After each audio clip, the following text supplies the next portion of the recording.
Good morning. For those of you on Eastern Standard Time, it's 8 in the morning here in not quite yet sunny Naples, Florida. And I decided to do a FaceTime Live on my personal webpage versus my business page. For those of you that don't know, my name is Renee Hahn, and I do real estate here in Naples, Florida. And I've decided not to put this on my real estate business page, Facebook page, but rather my personal one. Why is that? Because I don't want to have to make this a professional video. What I wanted to do was to use it as an opportunity to share some of my experiences, with others. And I just realized, by the way, that I did not start my timer. So give me one moment here. I want to make sure. I've been known to go on and on and on. There's never a lack of things to say. So I'm going to put my timer so that I'm sensitive to how much time I'm taking on Facebook Live, even though you can shut me off at any time. So going back, I put in the title that this is me sharing a little vulnerability, and I'll get more into that. But let me just start on the surface. Why do I say vulnerability? As I sit here and my palms are sweaty and I've got butterflies in my stomach, and those of you that know me are saying, well, how can that be? Renee is outwardly one of the more courageous people we know. There's not much she isn't willing to try, say, or do. And although that's true, I tend to keep the personal side more of, the safe zone. And so coming out here on Facebook Live with friends, some of which have known me since my childhood, others that, I may have only met once, a few that perhaps I haven't met at all. And so coming out and sharing anything that might be personal in nature is a little bit vulnerable, at least for me. I don't know for you. But also, I chose to do it on Facebook Live. And so there is a high likelihood that no one will come into this Facebook Live at all,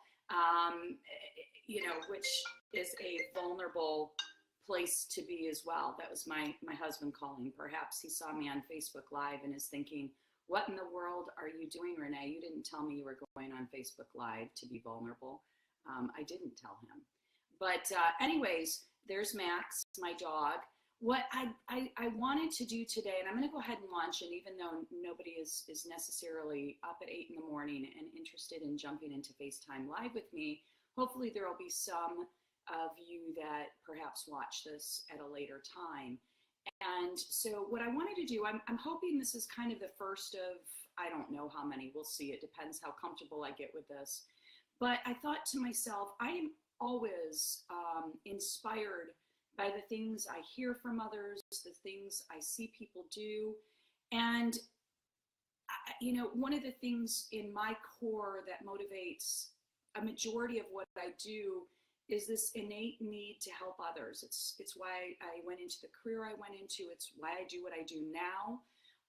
It's a little bit of where I, right or wrong, where I define my own value is the ability to help others, sometimes unsolicited and unwanted. I recognize that. But what inspired me is if that's at my core, and I've got this strong, deep-rooted desire to help people, and there are life experiences that I have that could, and yet I selfishly keep those to myself, whether it's for pride, and it often is, or other reasons, watching day in and day out as I've gotten more integrated with social media because of my profession, I see people putting themselves in places of vulnerability and being willing to share with others their experiences. And I thought, shame on you, Renee, that your stupid pride keeps you from doing that. Perhaps there's a nugget that can help others. So don't worry, I'm not going to share any deep-rooted family dark secret today. That's not what today is, although if we stick around long enough and I do these, perhaps we'll get to that too. But really what I wanted to talk about today was, sort of what drives and motivates our decisions. And I go back, I'd be remiss if I didn't share a little bit about, when I talked about people inspire me, some of my inspiration. And I'll keep last names out of it to protect the innocent. But there's a woman that I've met in the last couple of years. Her name is Melissa. Melissa, you'll know who you are, who motivates me every day. She's an incredible woman. She has the most giving heart. In fact, I used to think I was generous until I met Melissa, and she redefined generous for me. But she is always putting herself out there and taking chances and sharing things with the world. So that was one source of inspiration. Another source of inspiration, I woke up to this morning, and I had already been toying with doing the idea with doing a video. And I happened to wake up and watch a TED Talk video of 100 Days of Rejection. And if you haven't seen it, you have to. It's a really short, easy listen. And the gentleman's name is Jai. In fact, later today, I will post on my Facebook page his TED Talk.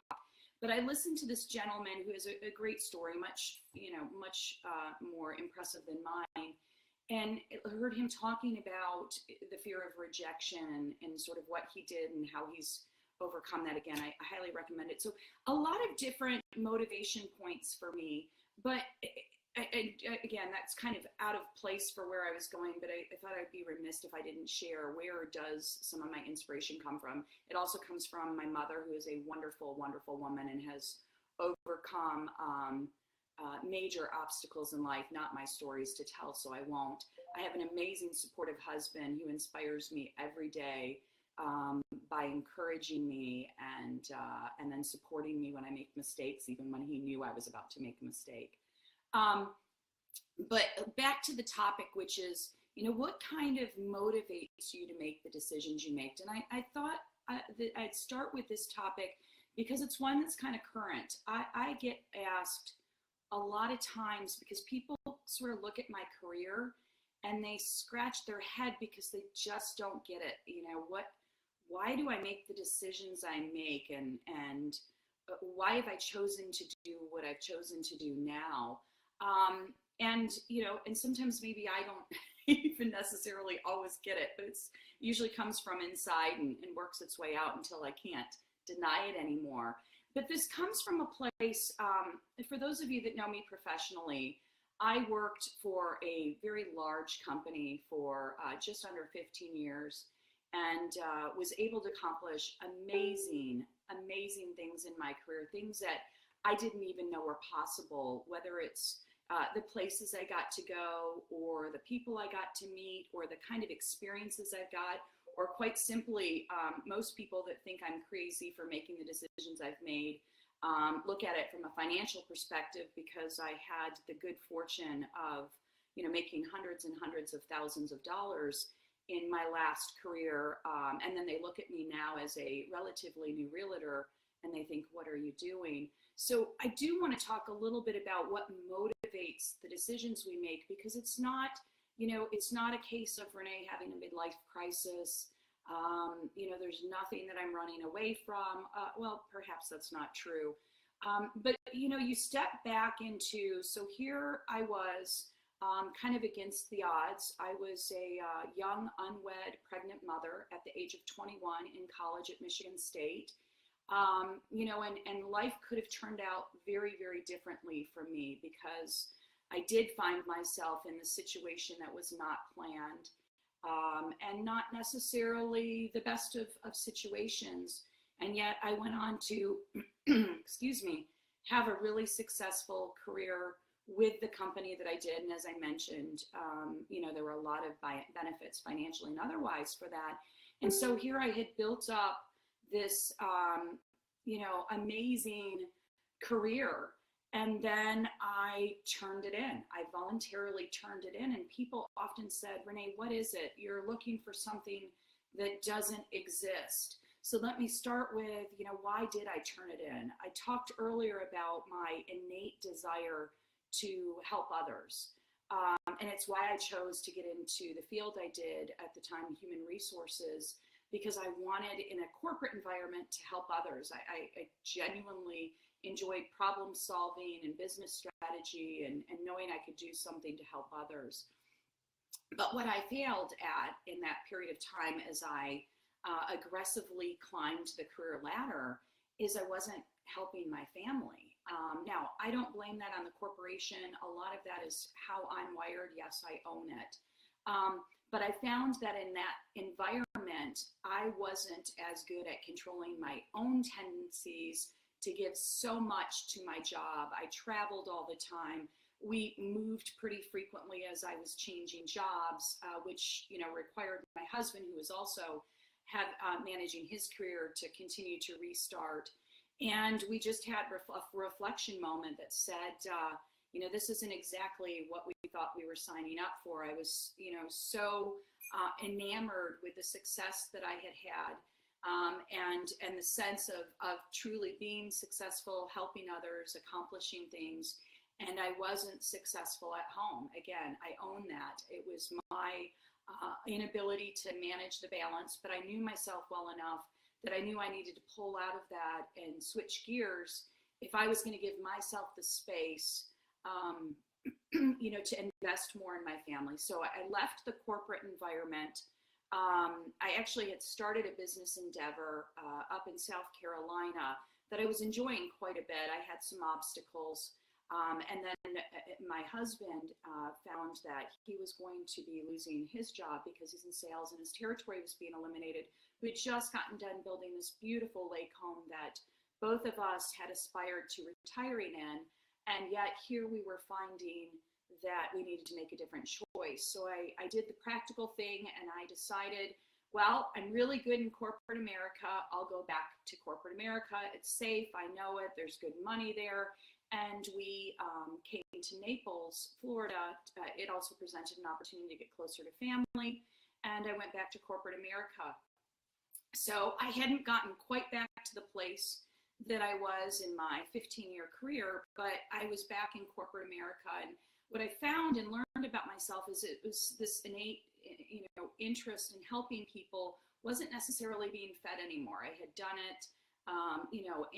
And there are many great things about working in corporate America, but there is also a lot of, I'll just say, headwind around what you think is doing the right thing, and yet the confines of the business environment. And so after a couple years, I realized that wasn't feeding my innate desire to help people. And having been an executive and living in multiple places, Michigan, Florida at one time, Cincinnati 2 different times, in Ohio, Virginia, a couple places in South Carolina, and then ultimately Naples, I had been through a lot of relocations myself and had the opportunity to work with a wide array of realtors, some that were absolutely fantastic. And if I had the opportunity to do business with them again, I do it in a heartbeat. And others, not so much. So, going back to the question I get, people say, Renee, what in the world were you thinking? You went from doing well in the business environment, where you had a steady paycheck, life was good and easy. You had kind of found your way of balancing the work and family a little bit better than you had in your past company.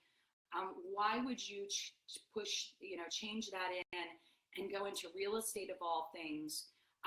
And it really came down to, one, my interest. I love shopping for houses. I guess that's sort of the equivalent of people saying they went into HR because they love working with people, but it's true. I love shopping for houses. It never gets old with me. And I love helping people. And I had done some work with a couple builders, helping them with their marketing. And I just found that further fueled my interest in being in the real estate arena. I think the hardest hurdle I had to get over, and I don't think I even fully appreciated how big this hurdle was. There are a couple of them, but the biggest one is realtors have awful, awful reputations. The things that have been said to me as I've reached out to people to help them, one that comes to mind is this, I've been associated with being a bottom feeder, and it really takes a hit on your pride because you're thinking, wait a minute, I'm here to help. Why do you dislike me so without even knowing me? So that's one hurdle, and that's probably a tough one. The other hurdle is, and no exaggeration, there are over 6,000 realtors in the Naples area, just the Naples area. It's absolutely insane. I think everybody that likes houses decides they're going to sell them. So the other one is just how do you distinguish yourself and stand out and actually find business amongst such a big pool. And so those are two big hurdles. But I keep going back to on the bad days when I'm discouraged because I've been told no 15 times. I'm discouraged because everybody I meet has 6 good friends that are already realtors. I get a couple and I help them. And, without mentioning names, there's this couple I'm working with right now that I absolutely adore. They're from Ohio. They've worked so hard their whole lives. And they're at a point now where they're looking to retire, and they want to do that in Naples, and they've saved up for so long, and they're going to buy their final home here in Naples. And I've been working with them for, it's probably going on 6 or 7 months now, and we probably won't even close a deal because they're thinking about building until 2018. But that doesn't matter. So I'll have worked with them for almost 2 years by the time I ever get paid for any of my help. I'm getting so much satisfaction from helping them. I enjoy it. I know I'm rounding out 15 minutes here. I've actually passed that and I want to close up. But my whole point in today's FaceTime Live was just talking about motivation. And so I'll close with saying, it took me, I'm 45 years old, at least I think I am. Yeah, I'm 45 years old. Yes, that happens when you hit your 40s, your eyes go and you forget how old you are. It took me this long to get past measuring success the way other people do, getting okay with going from making a lot of money to not very much, because I know myself enough that there has to be something internal that is driving my motivation for me to be satisfied for more than a week, more than a month, more than a year. So again, this was very vulnerable for me. And Wendy Timmons, I so appreciate you being the one person that showed up and gave me a thumbs up today. So thank you. I hope others get the chance to watch this. Again, I'll come back and try to do some future segments. We'll get into some more racy areas, but my whole point is so many people help me by sharing their vulnerabilities, by sharing their stories. And I hope today by, putting myself out there into a place of vulnerability and sharing a little bit about, a sensitive topic, which is people looking at my career and wondering what in the world I'm doing, because it looks like every time I turn around, I'm taking a step backwards. But I can only tell you that I am in such a great place with my family, with my job satisfaction, with my, ability to connect with others, that I wouldn't change it for the world. I see Tina, thank you. I love you, girl. It's so good to hear from you. I'm actually getting ready to wrap up. You're probably one of the ones that would say, Renee, how in the world do you call yourself vulnerable, because you're a gutsy gal, and outwardly I am. Hi, Shirley. Good to see you. It was so wonderful having dinner with you last night. So again, I'm now seeing posts. So I guess there are people out there. This shows how little I know about Facebook Live. I'll wrap up by just saying, those of you that are finding yourself in careers and wondering what you're going to do next, it's okay to take a risk. It's okay. You're never too old to start again. And it's okay if people think you're crazy for doing something that seems backwards. One day I will actually write that book I said I was going to write, The Managing Your Career in Reverse. But although the dollar signs go down, the satisfaction goes up. And at the end of the day, I think about what's going to be on my gravestone when I pass one day. That's one thing we will all do. I hope you know that.